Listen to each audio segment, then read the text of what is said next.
los creyentes no es tan nuevo. De hecho, todos nosotros, los que creemos en Jesús, tenemos vida nueva en Él. Dios es experto en remover cosas, en remover y utilizar situaciones para remover nuestro corazón. Y es así como he titulado el mensaje para vosotros, cuando todo se remueve, cuando todo se remueve.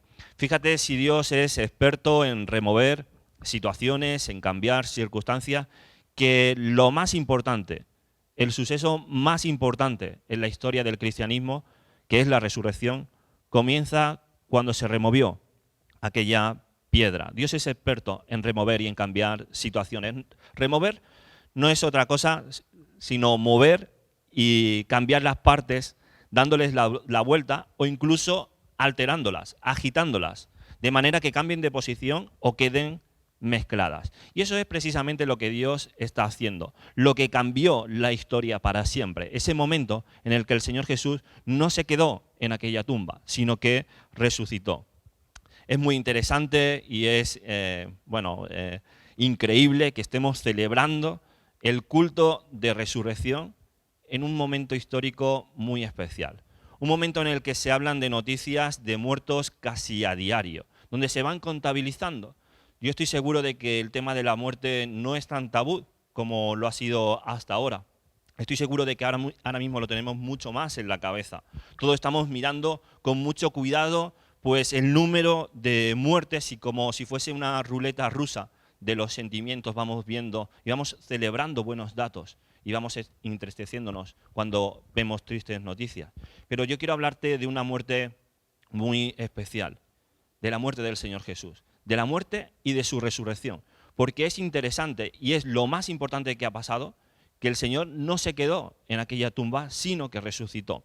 Son todos los evangelios que encontramos, que tenemos desde Mateo a Marcos, también a Lucas, a Juan, cada uno con sus propios énfasis, que nos narran evidentemente, y ese es el punto culminante al que nos lleva cada uno su relato, su historia en el evangelio. En ese texto de Mateo, hacia el final, encontramos lo que produjo la resurrección, lo que removió en aquellas primeras personas que fueron testigos de la resurrección, les removió el corazón. Y yo te invito y te propongo que también puedas remover en este momento tu corazón, que puedas recordar nuevamente ese momento de la resurrección. Fíjate, porque la resurrección removió el corazón de muchas personas, les cambió su manera de sentir, porque algunos experimentaron miedo y de repente experimentaron alegría. Le removió el corazón a muchas personas o a las primeras mujeres que se acercaron y que fueron testigos de ese momento, provocando una adoración espontánea. Y también produjo el anuncio urgente. La resurrección removió el corazón de muchas personas y puede remover nuestro corazón en este día, provocando una verdadera alegría, una adoración que sea espontánea, que sea natural y provocando ese anuncio urgente del Evangelio. Por lo tanto, en esa parte final, vemos como ellas, cuando salen del sepulcro, aquellas mujeres, lo hacen con temor y con gran gozo. Cuando se cruzan con el Señor Jesús, dice que abrazaron sus pies y le adoraron. Y por último el Señor Jesús le dijo, id y dad las buenas noticias. Y ahí vemos esos tres efectos de los que os hablaba. El primero de ellos, el primer efecto que produce la resurrección del Señor, es un gran gozo. Y esto es un cóctel de sentimientos increíbles que encontramos en aquellas mujeres que fueron a la tumba. Por una parte estaba el interés, el acabar algo que querían hacer, ¿verdad? Preparar el cuerpo. Por otra parte se llevaron un buen susto, porque según nos cuenta el Evangelio, dice que hubo un gran terremoto, versículo 2 del capítulo 28, porque un ángel del Señor, descendiendo del cielo y llegando, removió la piedra y se sentó sobre ella. Es increíble que un ángel del Señor hiciese lo que hizo y se sentó en aquella piedra. Claro, eso no pasa todos los días. No en todos los momentos hay un terremoto o hay un ángel. Eso sin duda provocó el susto de aquellas mujeres. Hay momentos en los que Dios utiliza un ángel o que Dios utiliza un terremoto para comunicar un mensaje importante, como le pasó, por ejemplo, a Abraham cuando tuvo que sacrificar a su hijo. ¿Y quién acudió? Un ángel, para poder comunicar ese mensaje tan importante. Ahora, aquellas mujeres que cobran un protagonismo en este momento de la historia, y especialmente en el Evangelio de Lucas, Aquellas mujeres que eran María Magdalena, la otra María, dice Mateo, también Salomé, Juana. Había varias mujeres allí, pero tenían una preocupación que se recoge en el Evangelio de Marcos. Ellas dicen, ¿quién nos removerá la piedra? Claro, es normal. Aquella piedra que tenía que removerse, aquella piedra era un disco muy grande que pesaba un montón. Por lo tanto, tenían esa preocupación. ¿Quién nos va a remover la piedra? Qué sorpresa se llevaron cuando encontraron que allí lo que hubo es el terremoto, el ángel, y que la piedra había sido removida. Claro, se llevaron un susto. Los que más susto se llevaron fueron unos guardias, que en el versículo 4 dice que del miedo que sintieron, se quedaron temblando y se quedaron, dice el texto, como muertos. Salieron de allí. Y en cambio aquel ángel le dice a aquellas mujeres, no temáis vosotras. Y esa es la reacción diferente que encontramos en unos y en otras. Unos tiemblan y salen con miedo, dice que se quedan como muertos.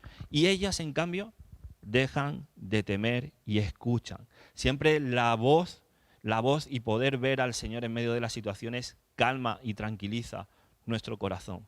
Soy consciente de que muchas personas están un poco tristes o están sufriendo algunas pruebas complicadas en su vida. Es muy duro lo que estamos viviendo. Pero la historia más importante del Evangelio nos recuerda que ese temor, que ese miedo se puede transformar en un auténtico gozo. Y ojo, ese gozo no es que venga de nosotros, sino ese gozo es que viene del Señor, esa alegría la produce el Señor obrando en nuestro corazón. El libro de Nehemías también lo recuerda, diciendo, no estéis tristes, pues el gozo del Señor es nuestra fortaleza. El saludo que al final de la historia vemos del Señor Jesús significa lo mismo, gozaos, alegraos. Y no solamente era un saludo, sino que también era un mensaje, alegraos, porque a pesar de que venís con ese miedo, con ese susto en el cuerpo, ahora podéis estar alegres de lo que ha pasado. Es por eso que Pedro también le dijo a la iglesia que no debíamos sorprendernos tanto cuando estemos sometidos al fuego de la prueba, como si fuese algo extraordinario. Sigue diciendo el apóstol Pedro, al contrario, alégrense de tener parte en los sufrimientos de Cristo. Por lo tanto, lo primero que remueve nuestro corazón es el cambio del temor, del miedo al gozo que podemos experimentar en el Señor. El segundo de los efectos lo encontramos en el versículo 9, en aquellas mujeres que salen, ¿verdad? Y se les aparece el Señor. Dice el texto en el versículo 9 que les sale al encuentro y dice, salve. Y ellas, acercándose, abrazaron los pies y le adoraron. Es interesante las acciones que hacen aquellas mujeres. Dice que se acercan al Señor. Para poder adorar al Señor hay que acercarse a Él, hay que estar cerca suyo. Pero lo que más me llama la atención es lo que provoca esa adoración tan natural, tan genuina en ese momento, que es una respuesta a lo que el Señor acaba de hacer. El Señor acaba de resucitar. Fíjate, ¿no? Imagínate que eres tú el que está en ese momento. ¿Cómo hubieses reaccionado? Pues fíjate, aquellas mujeres lo que hicieron fue dar una respuesta a esa acción que el Señor acababa de hacer. Le habían reconocido, le habían identificado, saben que era su Salvador, saben que era el Señor. Y esto es muy llamativo porque ellas cuando se acercaron de mañana a aquel lugar no las tenían todas consigo, más bien iban a terminar los preparativos. Los discípulos también. Se recoge en el Evangelio de Marcos que cuando Jesús hablaba de la resurrección no sabía muy bien de lo que estaba hablando, no sabían muy bien de lo que iba ese tema de la resurrección. Pero fíjate, cuando sabes que el Señor te ha salvado, le reconoces a la primera. Y esa es la auténtica adoración. Reconoces que aquel que está ahí es el Señor Jesús. Por lo tanto, la adoración es una respuesta a lo que el Señor ha hecho por nosotros. Resucitó y nos hizo partícipes a nosotros de esa vida nueva. Pero también es un reconocimiento de que Él es nuestro Salvador.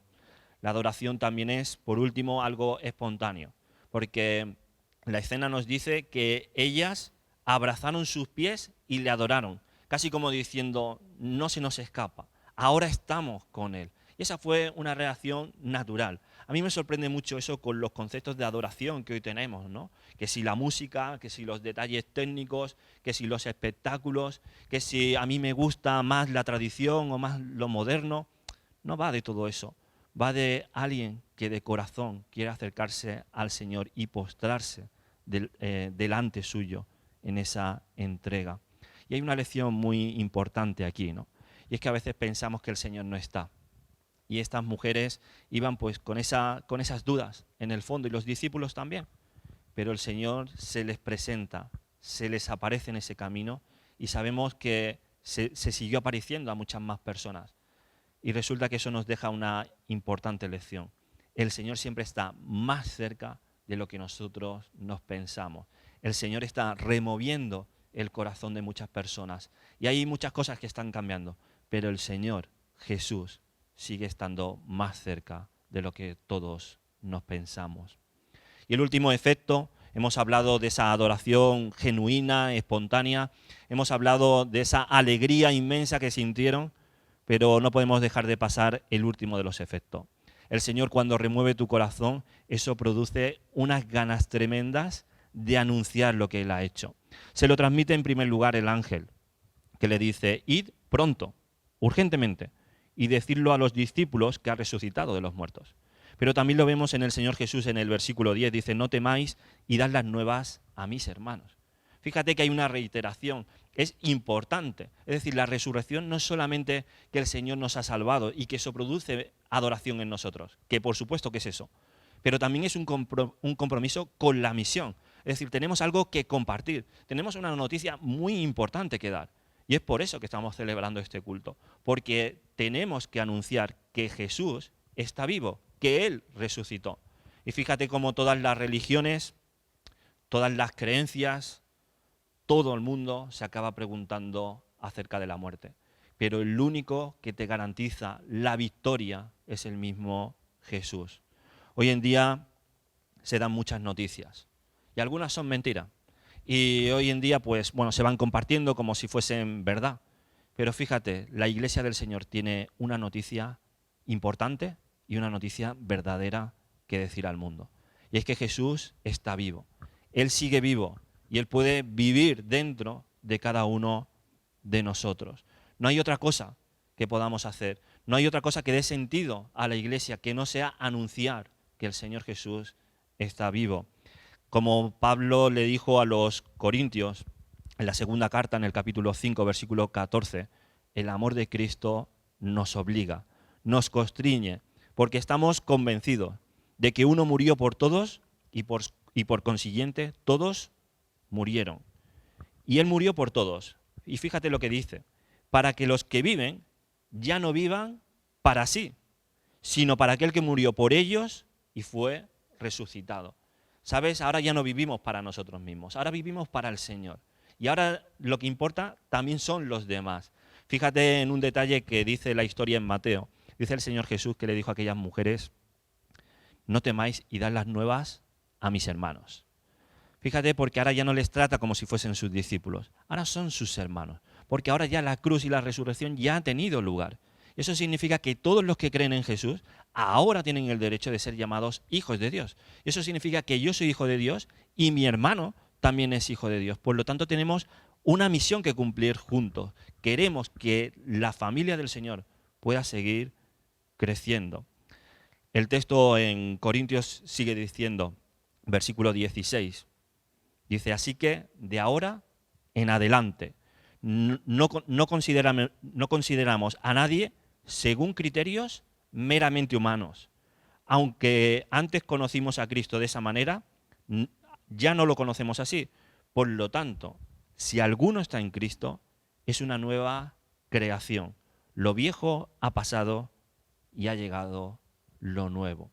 Llegó lo nuevo en Cristo. Él removió nuestro corazón. Él cambió nuestro lamento en baile. Él cambió nuestra tristeza, nuestra desorientación, nuestras dudas en esperanza, en fortaleza y en gozo.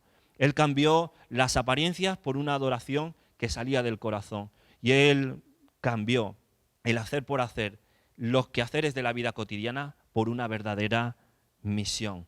Hoy es un buen momento para dejarnos remover en nuestro corazón por Dios, para cambiar ese sufrimiento en gozo, para cambiar esas lágrimas en una adoración auténtica y para cambiar esas frustraciones que todos estamos sintiendo en la misión de la Iglesia, en la misión de Cristo. Que el Señor nos bendiga, que podamos seguir disfrutando y que esta Semana Santa, una Semana Santa muy diferente, la que hemos pasado, sea una Semana Santa que provoque un cambio, un punto de inflexión en nuestras vidas, que podamos